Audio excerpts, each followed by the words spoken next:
Dobrý deň, vítajte u nového videa z Blox Fruits, ktoré vyšlo v úplne ten istý deň ako to prvé. Vyjde, ešte nevyšlo. Dneska sa dostaneme teraz sa dostaneme na Forgotten Island. Tento island som popravde prespeedrunoval. A to kvôli tomu, že mi Maxik sa dal challenge, že mám dokončiť celé sekvencie do pondelka. To asi nebude také ťažké, keď už sa dostávame na posledný ostrov sekvencie. A podľa mňa sa do Third Sea dostaneme už zajtra. Takže pôjdeme na posledný ostrov.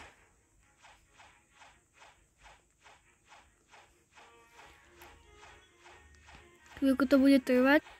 Tak, už sme tu. Tento ostrov vyzerá zaujímavo. Tidekeeper, boss tohto ostrova, sa ešte spawnul. Pretože tento server som spustil nejak pred 2 minútami. Keby ste sa pýtali, prečo si zapínam V3, no tak je to kvôli tomu, že som zistil, že rýchlejšie dáva hore aj energiu. Forgotten Quest Giver. Sea Soldier.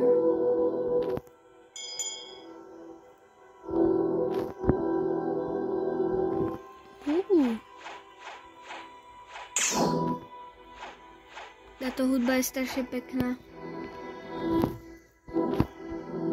Počkaj, oni už títo používajú na to kung fu. Lol.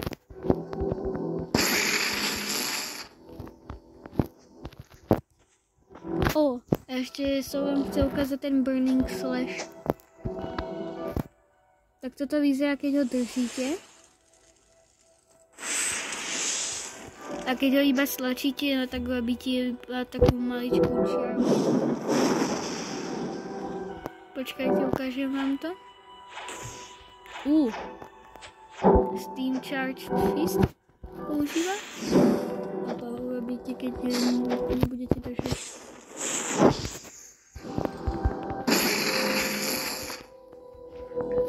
Jedna taká nebezpečná vec na Tidekeeperovi je to, že dokáže spawnovať sea beastky, ktoré sú dosť otravné a nič z nich nevypadáva, a to je ešte otravnejšie. Že ich proste zabiješ a nič z nich nedostaneš. No, tento ostrov je fakt zaujímavý.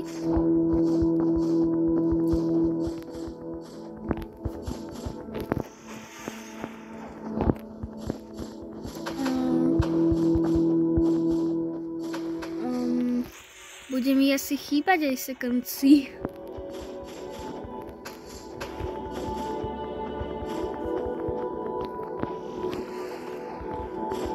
No. Čakal som Forgotten Island trochu menší a teraz som si ho mal za povetri.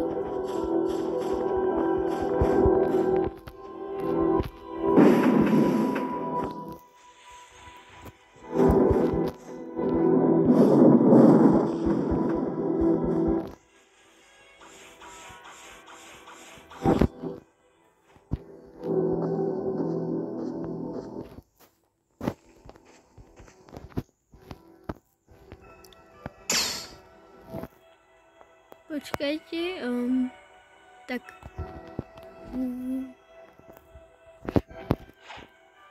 Počkať, set home points. Home point som zabudol. Niekoho tam vidím, počkať. Tomuto máme dať water key a potom, pokiaľ máme water kung fu na 400 mastery, tak sa môžeme naučiť Sharkman karate.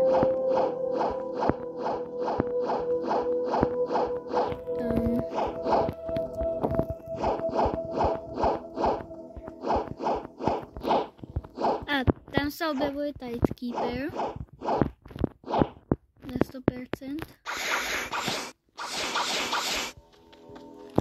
Asi budem server hopovať, aby som vám ho ukázal.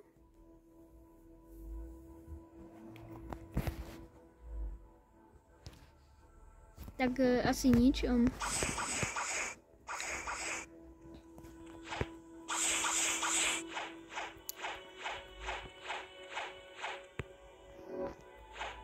Mňa zaujíma, čo by sme mohli urobiť. Teraz asi urobil pár questov. Tak poďme počítať questy. 1.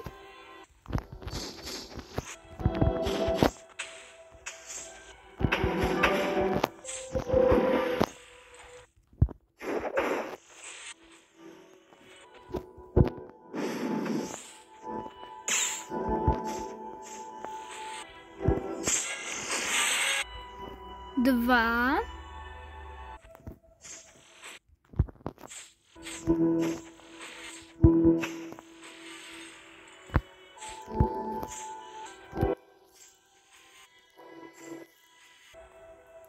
Dobre, tak dostali sme pár levelov. Robili sme len 2 questy a dlhšie toto video robiť nebudem, pretože mi už dochádza čas na mobil.